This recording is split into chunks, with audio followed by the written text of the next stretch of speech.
E olha, nós estamos conversando com o Manuel Paiva, que é especialista em trânsito, e agora vai entrar aqui no debate a Isabela Medeiros, que é advogada. Olha, gente, no último domingo, dia 14 de agosto, uma enfermeira de 32 anos foi morta em um acidente de trânsito em Manaus por um influencer de 24 anos, que estava embriagado. E ele foi solto pela justiça no dia 16. Vale ressaltar que ele se recusou a fazer o exame de bafômetro, né? O caso aconteceu na Avenida Djalma Batista por volta das 4 horas da manhã. Como bem disse Ananda Chama, o suspeito Lucas Carvalho se negou a fazer o teste de bafômetro e ele é bastante conhecido nas redes sociais. E a vítima é a Gleice Laura de Lima Veiga. Ela era natural do interior do Amazonas e morava na capital onde trabalhava como enfermeira. Ela deixou uma criança de 3 anos. E a minha pergunta agora vai para a Isabelle Medeiros. Isabelle, não conheço o condutor de 24 anos, o Lucas. Ele estava embriagado às 4 horas da manhã, atropelou, matou e foi solto sem pagar fiança. Isso está dentro da regra ali do jogo.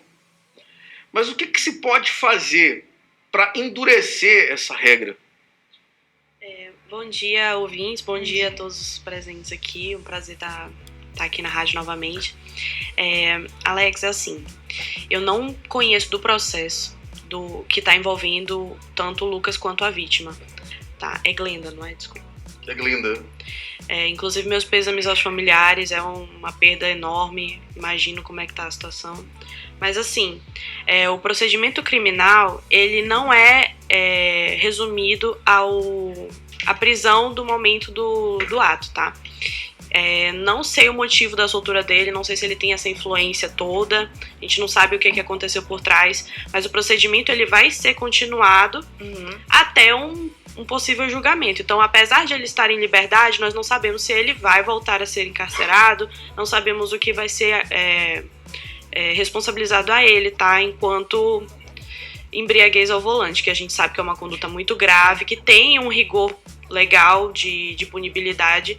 A gente sabe que é um crime com pena de reclusão, regime fechado. Então, querendo ou não, voltando à pergunta do Alex, a vítima, todos os pedestres estão passíveis desse tipo de situação, né? Infelizmente a gente tem aqui, principalmente na cultura do nosso estado, esse costume de dirigir embriagado. E o máximo que a gente pode fazer é, enquanto transeuntes, enquanto presentes nas vias públicas, ainda que nos nossos automóveis ou pedestres, sempre ficar atento se a gente está na presença de uma conduta dessas, se a gente verificar um acidente, buscar saber o que está acontecendo, se prontificar, para sempre tentar registrar os veículos que estão envolvidos no acidente, para tentar buscar a informação das pessoas envolvidas, para garantir que os culpados sejam responsabilizados e as vítimas atendidas. Juridicamente, quando acontece esse caso aí de uma pessoa que passou a noite bebendo, está embriagado, se nega a fazer o teste do bafômetro, e eu não estou falando só desse caso, são de outros casos que acontecem aqui na cidade de Manaus, mas qual é o trâmite? E aí, não é desse processo, qual é o trâmite legal em relação a esse tipo de que não é fatalidade, isso daí é assassinato? O flagranteado, em um caso de embriaguez ao volante, ele tem o direito de negar o teste do bafômetro, tá? Nenhum flagranteado ou acusado, ele é obrigado a produzir provas contra si mesmo. Isso daí é um direito de qualquer acusado de qualquer tipo de crime, não só nos crimes de trânsito. Mas, todavia, levando em consideração a gravidade da situação, o estado do agente causador, né, da pessoa que está embriagada ou está apresentando sinais de embriaguez ou intoxicação, seja por narcóticos ou outro tipo de substância, eles podem ser laudados pelas autoridades policiais presentes. Então, ainda que a pessoa se negue a fazer o bafômetro, ela pode ter um laudo de constatação emitido pelos policiais que flagrantearam. Eles têm essa condição de analisar a conduta, solicitar que a pessoa faça testes de controle, né, psicomotor, e laudar a condição dele. Então, ainda que ele não tenha o bafômetro, essa prova pode ser produzida pela autoridade policial presente. Eu achei interessantíssima a fala da Nanda, porque assim, às vezes a gente tem essas pessoas que elas são mais trogloditas, né? Mas tem as pessoas que se sentem um pouco turbadas do seu direito. Poxa, eu tô atrasado pro meu trabalho, às vezes eu tô atrasado pra pegar meu filho, o sinal tá verde, o pedestre tá passando, sabe? Mas assim, as pessoas elas esquecem que o direito do pedestre, a vulnerabilidade do pedestre, ela não se resume à faixa. Ela não se resume ao sinal vermelho. O pedestre, ele tá ali na rua, em situação de mais exposição que você tem que ter a consciência e a urbanidade de dar preferência. Exatamente. De dar um passo atrás. E, vamos lá, a gente pega um sinal de um caso de acidente. Digamos que eles, infelizmente, Deus o livre, tivessem atropelado vocês. Quem que vai defender esse homem dizendo que o sinal tava verde? O bem tutelado de maior preferência é o bem da vida, não é da prevalência do direito dele de passar no sinal verde. Então as pessoas elas têm que ter essa consciência, né? Essa noção de bom senso de dar preferência pro pedestre, assim como você dá preferência pro ciclista, pros animais. A gente tem vários animais na rua sendo atropelados todos os dias. Que ciclista também é uma categoria também que é pouco respeitada, ainda mais no trânsito da nossa cidade. A gente pôde ver semana passada o ciclista que estava indo para o trabalho e uma condutora de um carro foi lá, atropelou e veio a óbito na hora, o ciclista, né? A gente até noticiou aqui no programa. Olha, porque pessoas que matam no trânsito, elas são soltas logo em seguida, depois da custódia, eles acabam indo para casa ou então ficam ali tolhido a liberdade pela metade, ficam em casa, não podem sair, enfim, por que isso? Bom, quando a gente está falando de justiça criminal, que a gente tem um provérbio latino no direito que chama de ultima ratio, ou seja, a última instância, né, a última tutela que pode ser conferida à sociedade, a gente tem que resguardar o direito do acusado. Aquela pessoa ali, ela tá a um passo de ser, assim, execrada da sociedade. Seja por um erro cometido no momento, um conjunto de fatores, o estado da natureza da pessoa, enfim. Levando pro tema que você está abordando do homicídio, né? Sem levar em consideração se foi culposo, se foi doloso, se foi por embriaguez, como foi o caso que a gente comentou no último bloco, ou não. Isso no caso, se o assassino, no caso, ele tiver ingerido álcool na hora do acidente ali. Isso agrava. Com certeza. A embriaguez ao volante ela é uma conduta extremamente coibida pela sociedade, extremamente reprovável. E assim, o fato de ele ter ceifado uma vida dificulta muito a situação desse acusado. Por que ele é solto? Essa foi a pergunta. Bom, o fato de ele estar na cadeia ou estar aguardando o julgamento dele em liberdade vai depender muito de quem ele era antes desse momento fatídico em que ele ceifou uma vida. Se essa pessoa é uma pessoa sem maus antecedentes, uma pessoa com bons antecedentes, uma pessoa que nunca cometeu um crime, um réu primário, uma pessoa que traz valor à sociedade, quem é essa pessoa fora desse ambiente? Tudo isso, na audiência de custódia, vai contar. A autoridade jurídica vai levar em consideração para decidir se essa pessoa ela vai aguardar o julgamento dela em liberdade ou na cadeia. Então, existe um rol de fatores formal, tá? Se essa pessoa apresenta risco à segurança social, à segurança pública, se essa pessoa apresenta risco à integridade do processo, se ela pode manipular o processo estando fora do encarceramento, tudo isso é levado em consideração quando se converte uma prisão em flagrante para uma preventiva. Então, se o juiz entende que essa pessoa, esse acusado, ele não apresenta risco para o andamento do processo, o juiz provavelmente vai converter a prisão dele em flagrante em liberdade provisória ou talvez atribuir uma restritiva de direitos, que é uma decisão que confere à pessoa, você vai ficar em liberdade, mas você não pode sair da cidade, você não pode fazer viagem internacional. Existem vários tipos de restrições que a autoridade judiciária pode atribuir, entendeu? Então não é porque ele foi solto que ele nunca vai responder nada, saiu impune, não. é porque ele pode continuar trazendo a utilidade que ele traz para a sociedade, mas vai ser responsabilizado na conduta dele no devido processo legal.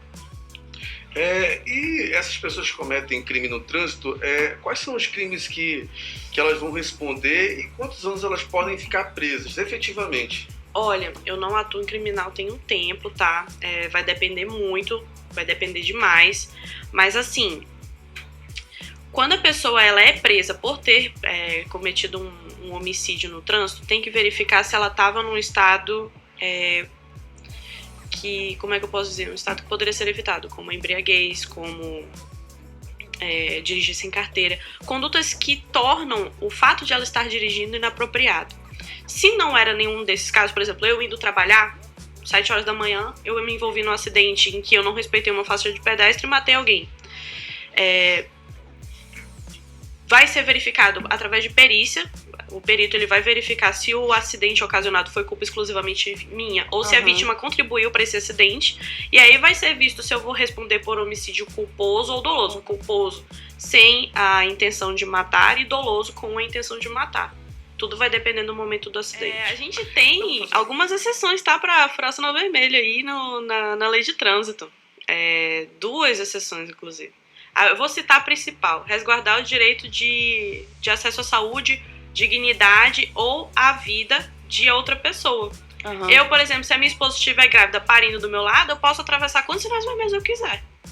Se eu tiver com um parente em casa convalescido que estiver precisando de atendimento médico, em razão da realidade que nós temos das ambulâncias que demoram uma eternidade para chegar... Mas aí, nesse caso, por exemplo, o condutor tem que ligar o pisca-alerta e ir, sim, né? Mas ainda com o pisca-alerta, ele vai ser autuado. Tá? A autoridade, os agentes de trânsito, eles estão lá fazendo o trabalho deles, às vezes não vem um pisca-alerta ligado, às vezes a pessoa nem se toca de ligar o pisca-alerta. Né, pela correria. Então ele vai autuar, mas a pessoa, ela tem essa como é que eu posso dizer, essa possibilidade de se defender num processo administrativo de trânsito, alegando uma exceção aí. Então, ainda que a gente cometa algumas infrações, existem muitos contextos, né, gente? Por exemplo, a doutora tem razão. E é por isso que a legislação, por isso que eu lhe falei, a legislação nossa de trânsito é muito completa. Ela prevê, inclusive, as exceções. Acontece que não são as exceções que matam as pessoas.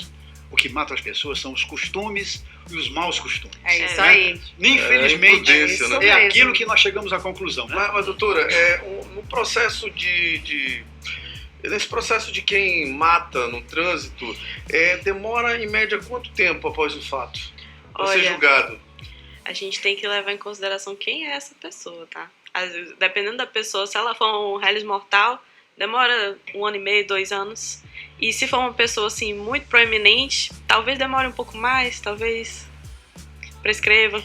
E ainda tem aquele lance, né? Se a pessoa for justamente isso que ela falou... Vocês pediram pra eu ser sincero.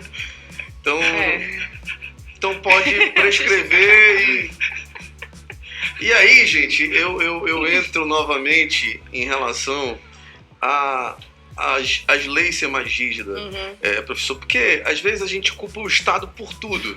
O Estado não coloca o agente de trânsito, o Estado não coloca a faixa de pedestre, mas e o ser humano? E o condutor?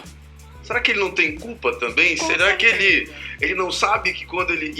gente, olha, eu não sou santo, tá? Porque deve ter um monte de gente falando, o Alex tá falando isso, tal, não sei o quê. Eu não sou santo.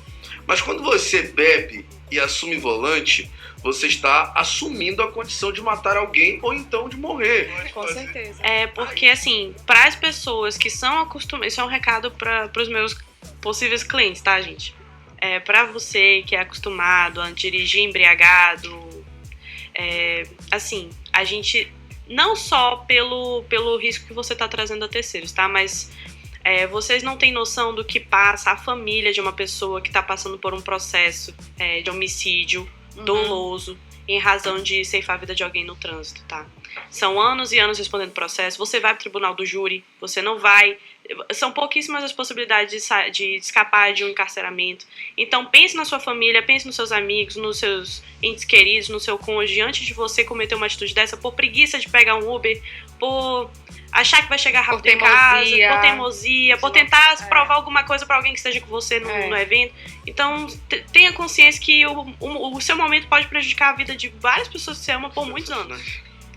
Só gostaria de agradecer pela oportunidade, dizer que, por favor, se você se envolver em um acidente, seja você o causador ou a vítima, procure sempre um advogado, tá?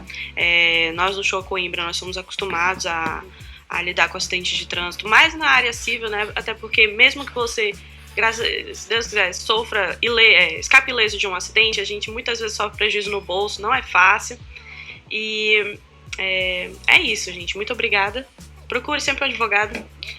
Bom dia. Eu tenho 2. Um civil e um criminal, exatamente. Você tá 100%. Um civil e um criminal. Gente, olha, eu concordo com a doutora Isabelle quando ela diz que são as duas famílias que sofrem. A família que perdeu e a família que vai enfrentar toda essa crítica da imprensa, essa crítica da sociedade e também o julgamento. Então, é as duas famílias que sofrem. Obviamente que a família de quem morreu ali, da vítima, vai sofrer infinitamente mais. Mas se tiver culpado, tem que ir para a cadeia, ficar lá junto com todos os outros presos. A Isabelle vai falar do Instagram.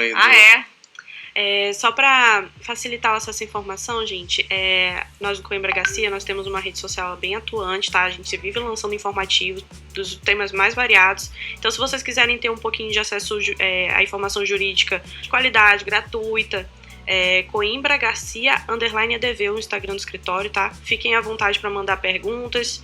A gente está sempre disposto a divulgar informação interessante para os consumidores. Então, volta pra mim aqui, por favor, a gente fica por aqui. Mas olha, segunda-feira nós estamos de volta.